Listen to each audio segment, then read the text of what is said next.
할렐루야.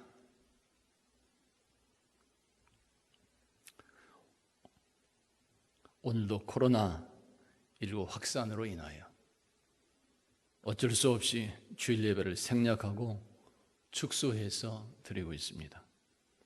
그렇지만 오늘도 우리 하나님의 축복과 은총이 이 시간 함께하는 장로님들과 가정에서 예배하고 있는 성도들 모두에게 충만하게 임하는 역사가 있기를 예수 이름으로 축원합니다. 기도합니다. 아버지 하나님, 오늘도 우리 모두에게 성령께서 충만하게 임재하여 주시옵소서. 우리 영이 열려지는 이 시간 되게 하여 주옵소서. 마음과 생각과 눈과 귀가 열려지게 하시고 오직 주님께로만 향하는 이 시간 되게 하여 주시옵소서. 코로나19로 인하여 힘들어하는 주님의 백성들을 구원하여 주시며 위로해 주시옵소서. 오늘도 열린교회와 성도들 모두에게 충만한 복과 은혜로 임재하여 주시옵소서. 예수 그리스도의 이름으로 기도하옵나이다. 아멘. 다 같이 오늘 말씀을 한번 따라서 해보겠습니다. 아무 죄도 찾지 못했습니다. 다시 한번 해볼까요? 아무 죄도 찾지 못했습니다.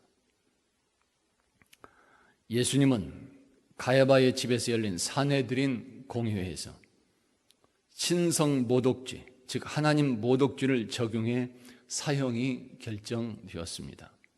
하지만 빌라도가 신문한 결과 예수님은 사형받을 만한 죄가 없었습니다. 예수님은 로마 황제에 대한 반역할 의도가 없었고 단지 유대인들의 종교적 갈등에 의한 음모가 있었음을 알게 되는 것입니다. 그런데도 빌라도는 유대인들의 강한 요구에 밀려서 예수님 대신에 강도 바라바를 풀어주게 됩니다. 그리고는 아무 죄가 없었던 예수님을 오히려 십자가에 못 박도록 내어주게 되는 것입니다. 이렇게 되어 총독 빌라도는 예수님을 십자가에 못 박는 장본인이 되어버렸고 오늘날까지 수천 년 동안 그리고 앞으로 예수님이 세상에 다시 오실 그날까지 성도들에게 영원한 죄인으로 정죄가 되는 것입니다. 바로 여기에서 오늘 우리에게 주시는 말씀들이 있는 것입니다. 예수님을 십자가에 못 박도록 허락했던 총독 빌라도를 통해서 주시는 말씀들, 오늘 우리에게 주시는 말씀은 이것입니다. 예수 믿는 성도들은 거짓된 마음이 아니라 언제나 진실함으로 충성할 수 있어야 되는 것입니다. 할렐루야. 따라서 해봅니다. 진실함으로 충성합시다. 새 열매를 맺는 나무 같은 성도라고 하는 책이 있습니다.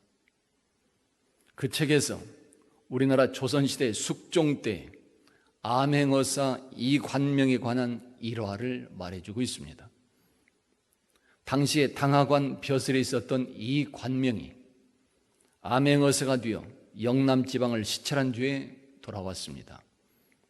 숙종이 여러 고래 민폐가 없는지 묻자 암행어사 이관명은 사실대로 대답했습니다. 황공하오나 한 가지만 아뢰옵나이다. 통영에 소속된 섬 하나가 있는데 무슨 일인지 대궐의 후궁 중 한 분의 소유로 되어 있었습니다. 그런데 그 섬 관리의 수탈이 어찌나 심한지 백성들의 궁핍을 차마 눈으로 볼 수가 없을 그런 지경이었습니다.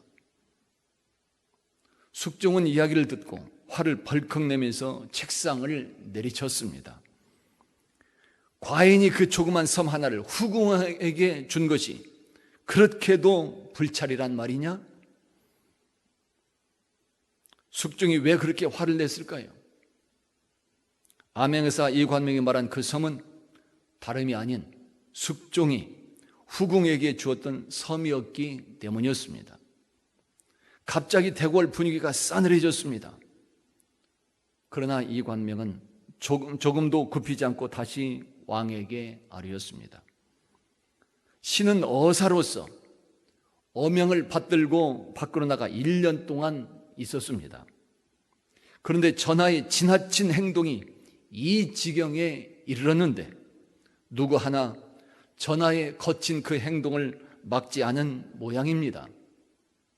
그러니 저를 비롯하여 이제 그 전하에게 직언하지 못한 대신들도 죄가 있으니 아울러 법으로 다스려 주시옵소서. 숙종은 여러 신하 앞에서 창피를 당하자 화가 치밀어 올랐습니다. 그리고 곧 승지를 불러 전교를 쓰라고 명하였습니다. 신하들은 큰일 났다고 생각을 했습니다. 이제 아명의사 이관명에게 큰 벌이 내려질 것으로 알고 숨을 죽이고 있었습니다. 그런데 왕은 이렇게 말했습니다. 전 수의여사 이관명에게 부재학을 제수하노라. 승지와 신하들은 깜짝 놀랐습니다. 왜 그럴까요? 이관명에게 벌이 아니라 상이 주어졌기 때문입니다. 이관명은 홍문관 정삼품의 벼슬로 승진을 하게 된 것입니다. 숙종의 분부에 승진은 깜짝 놀라면서 다시금 왕의 교지를 써내려갔습니다. 주위에 함께 있던 신하들도 서로 바라보기만 할 뿐 그 상황을 도무지 짐작할 수가 없었습니다. 그리고 숙종은 다시 명했습니다.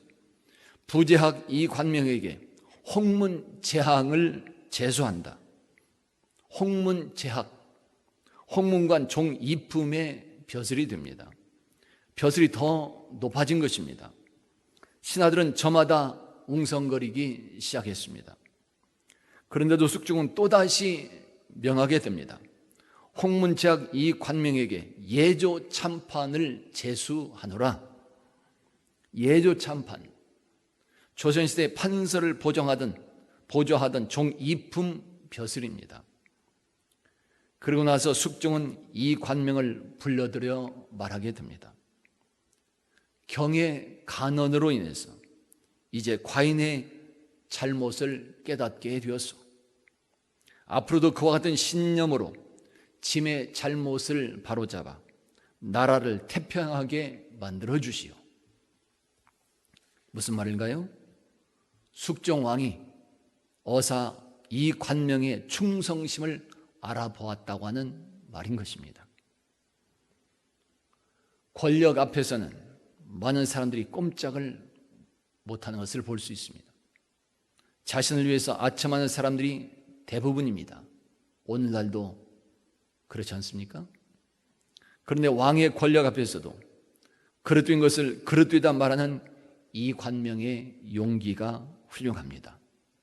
뿐만 아니라 개인의 이익이 아니라 나라와 백성을 위해 진실한 마음으로 충성했던 그 아름다운 신하를 알아보고 있었던 숙종 왕의 너그러움과 안목은 더 훌륭하다고 말할 수 있습니다. 충성하는 일, 사전적으로 말하면 국가나 임금 또한 윗사람 등을 위해서 자기의 몸과 마음을 다하는 일입니다. 이것이 충성입니다. 참으로 아름다운 일이고 모습입니다. 그러나 사전적인 충성에만 멈추면 사람들은 때때로 잘못되고 거짓될 수도 있다는 것을 알아야 됩니다. 왜 그럴까요? 옛날이나 오늘이나 사람은 자기 욕심이나 환경에 미혹이 되어서 헛된 충성을 할 수 있기 때문에 그런 것입니다. 책을 한 권 보았습니다. 무조건 복종하는 것이 충성이 아니다고 하는 그런 책이 있습니다. 예수 전도단에서 발간된 책입니다. 여기에서 보면 거짓된 유사품 충성들이 몇 가지 있다고 말해주고 있습니다. 가짜로 충성하는 모습들, 유사품 충성들, 무엇이 있을까요? 먼저는 본전이 생각나서 행하는 유사품 충성이 있다고 말해줍니다. 이것은 말은 겉으로는 하나님께 드린다고 하면서도 본전 생각 때문에 다른 사람이나 어떤 공동체에게 그것에 대한 보상을 받고 싶어하는 행동을 말하는 것입니다. 이만큼 했으니까, 내가 이만큼 냈으니까 하는 그 생각 때문에 자신이 주도권과 기득권을 가지려고 나오는 행동을 말하는 것입니다. 다음은 쇼하는 충성이 있습니다. 여기서는 충성하는 것처럼 보이다가 저기에서는 게으르고 불순종하는 경우를 말하는 것입니다.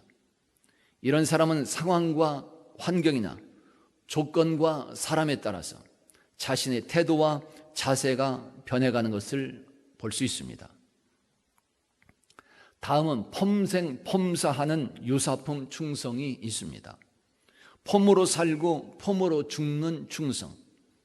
겉으로 볼 때는 목숨이라도 내놓을 것처럼 열정적이었지만 삶의 현장으로 들어가 보면 자기 희생도 없고 자기 권리 포기도 없는 것을 말하는 것입니다.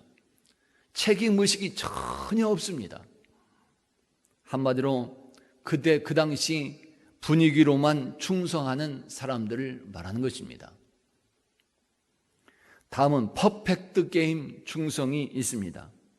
퍼펙트, 즉 완벽주의 성향 때문에 최선을 다하는 것처럼 보이는 것을 말하는 것입니다. 이런 사람은 시키는 대로 잘해야 되고 시키는 것을 열심히 해야 하고 또한 했으면 칭찬받는 것을 정답으로 생각하는 사람들입니다. 그래서 감사한 마음에서 나오는 충성이 아니라 항상 무엇인가 해야 된다고 하는 강박관념에 억압관념에 사로잡혀서 억지로 행하게 되는 것을 보게 되는 것입니다. 또 하나는 오버하는 충성이 있습니다. 누가 시킨 것도 아닌데 옳고 그름을 분별하지 않고 무조건 저지르고 보는 사람들, 즉 과잉 충성하는 사람을 말하고 있습니다. 오늘날 정치하는 사람들에게서 많이 보여지고 있는 모습이라고 말할 수도 있습니다. 그렇다면 하나님께서 찾으시는 충성된 사람은 누구일까요? 하나님께서 찾으시는, 원하시는 충성의 모습들. 그래서 성경의 말씀이 중요한 것입니다. 성경 시편 101편에서 이렇게 말씀하고 있습니다. 내 눈이 이 땅에 충성된 자를 살펴 나와 함께 살게 하리니 완전한 길에 행하는 자가 나를 따르리로다. 아멘. 충성된 자를 살피시고 그 사람과 함께 살고 싶어하는 하나님이시다 말씀하고 있습니다. 마태복음 24장에서도 말씀해주고 있습니다. 충성되고 지혜 있는 종이 되어 주인에게 그 집 사람들을 맡아 때를 따라 양식을 나눠줄 자가 누구냐? 아멘. 달란트 비유에서 주시는 말씀입니다. 여기서 충성이라고 하는 이 말은 성경에서 믿음이라는 의미로 함께 사용되고 있다고 하는 사실에 주목하게 됩니다. 다시 말하면 충성과 믿음은 한 단어에서 나왔던 말이 된다는 사실인 것입니다. 그래서 충성이라고 하는 성경적 의미는 하나님의 음성, 하나님의 말씀을 들어야 믿음이 생기는 것처럼 그 들은 바를 그대로 믿고 행하는 것, 바로 그것이 충성이라고 말하는 것입니다. 할렐루야. 이렇게 되어서 충성과 믿음은 불가분의 관계, 절대로 떨어질 수 없는 관계가 있는 것입니다.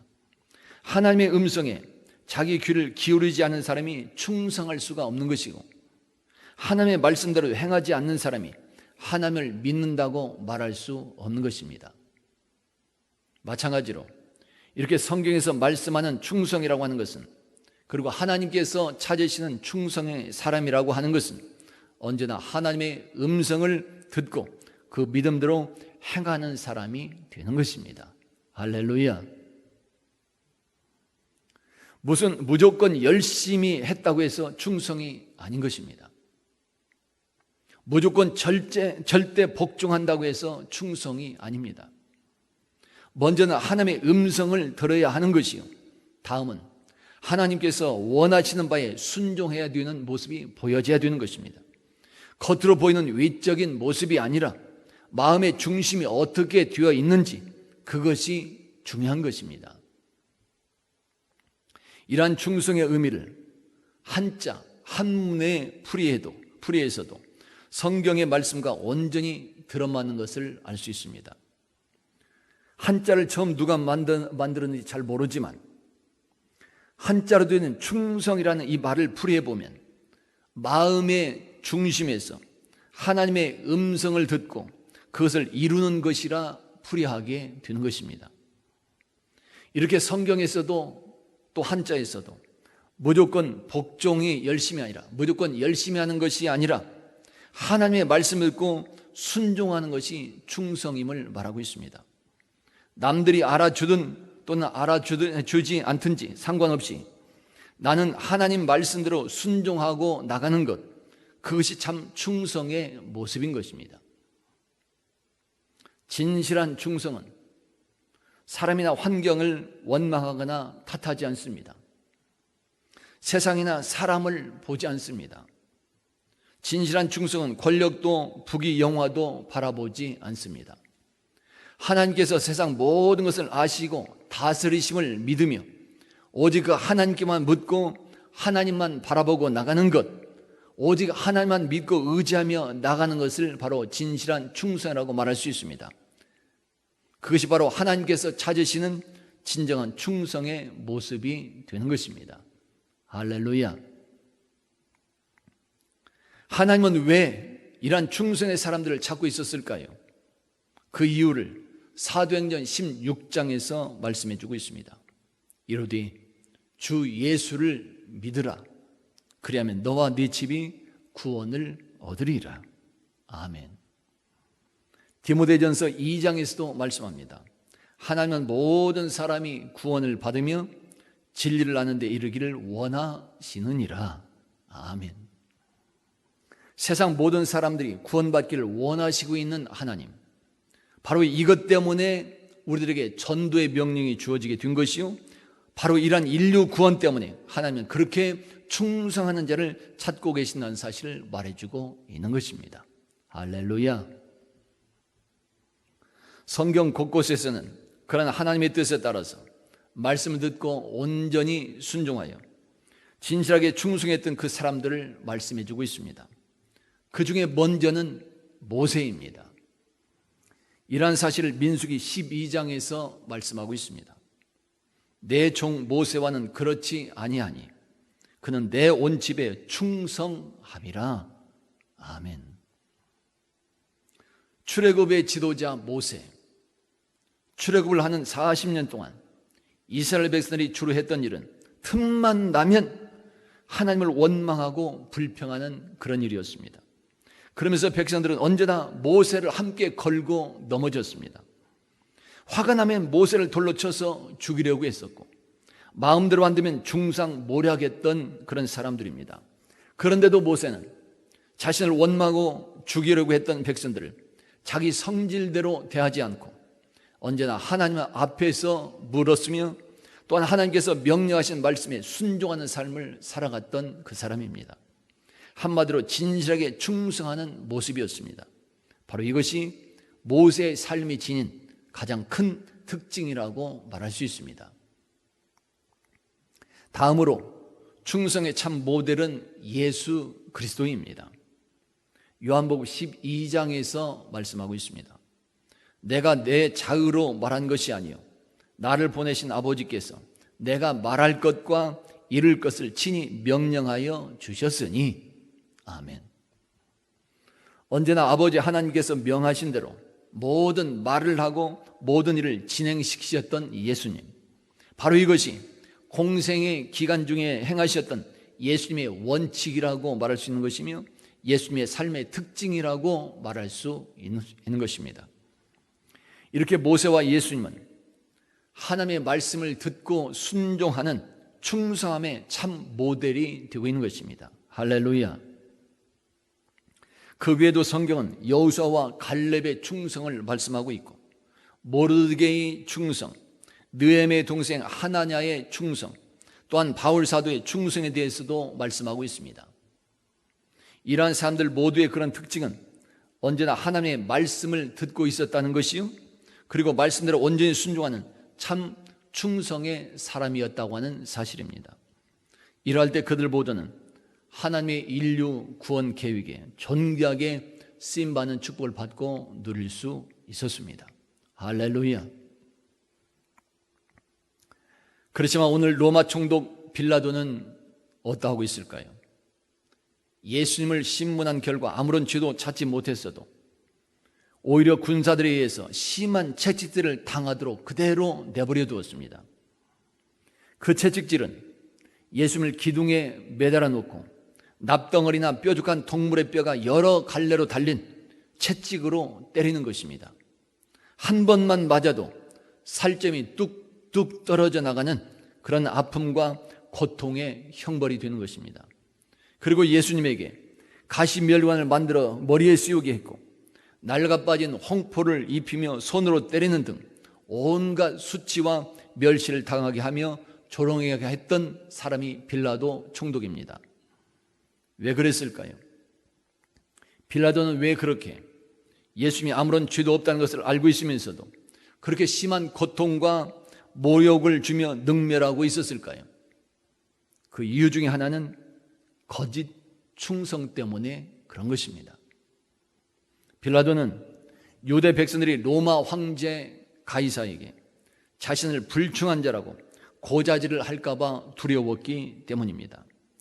자신이 로마 총독 자리에 앉아 있으면서 조금 더 승진하면서 부귀 영화를 누려야 할 텐데 혹시라도 로마 황제에게 찍히고 버려질까 두려워했던 것입니다. 유대 백성들은 예수님을 황제에 대한 반역자로 몰아세웠습니다. 만약에 그런 예수님을 풀어주면 빌라도 자신도 가이사 황제에게 반역하는 것이 될까 두려웠다는 사실을 말하고 있는 것입니다. 한마디로 본디오 빌라도는 유대인들에게 잘 보이기 위해서 그리고 자신의 부귀 영화, 출세와 자리 보전 이익을 위해서 예수님을 채찍으로 때리고 멸시했다고 말할 수 있는 것이며 십자가에 죽임을 당하게 하는 등 가짜로 거짓으로 충성하는 모습을 보였다고 하는 사실을 말하고 있는 것입니다. 그 결과 빌라도는 한순간만이 아니라 영원히 정죄를 당하게 되는 비참한 사람으로 전락하게 되는 것입니다. 성도 여러분, 오늘 우리들은 어떠한 사람들일까요? 혹시라도 빌라도처럼 가짜로 충성하는 사람들일까요? 아니면 모세처럼 성경의 인물들처럼 진실함으로 행하는 충성의 사람들이 되고 있을까요? 예수님은 마태복음 25장에서 말씀해 주십니다. 그 주인이 이르되 잘하였도다. 착하고 충성된 종아, 네가 적은 일에 충성하였음에 내가 많은 것을 네게 맡기리니 네 주인의 즐거움에 참여할지어다. 아멘. 고린도전서 4장에서도 말씀해 줍니다. 사람이 마땅히 우리를 그리스도의 일꾼이요 하나님의 비밀을 맡은 자로 여길지어다. 그리고 맡은 자들에게 구할 것은 충성이니라. 아멘. 요한계시록 2장에서도 말씀해 주고 있습니다. 네가 죽도록 충성하라. 그러면 내가 생명의 관을 네게 주리라. 아멘. 하나님은 우리의 위형이 아니라 중심을 보고 계십니다. 우리의 마음속에 진실함이 있느냐? 우리의 마음속에 말씀을 듣고 순종하는 그 마음이 있느냐? 다시 말하면 오늘 우리들의 마음속에 진실한 충성함이 있느냐? 그것을 보시는 것입니다. 오늘 우리 성도들은 언제나 중심을 보시는 하나님의 그 테스트에 합격하는 자가 될 수 있기를 예수 이름으로 축원합니다. 나아가서는 모두 다 진실한 충성함이 인정을 받아서 하나님의 인류 구원 계획에 존귀하게 쓰임을 받으며 약속대로 영생의 면류관까지 받고 누리시는 복되고 아름다운 우리 성들이 다 되시기를 예수 이름으로 축원합니다. 할렐루야. 따라서 해봅니다. 진실함으로 충성합시다. 기도합니다. 아버지 하나님, 우리 열린교회 성도들을 축복해 주시옵소서. 코로나19 전염병에서 구원하여 주시며 세상의 모든 환난에서도 지켜 주시옵소서. 더 나아가서 성령으로 역사하여 주시사 언제 어디서나 각자의 마음속에 진실한 충성으로 가득하게 하시옵고 하나님의 나라와 의를 위해 존귀하게 쓰임받는 성들이 되게 하여 주시옵소서. 예수 그리스도의 이름으로 축복하며 기도하옵나이다. 아멘.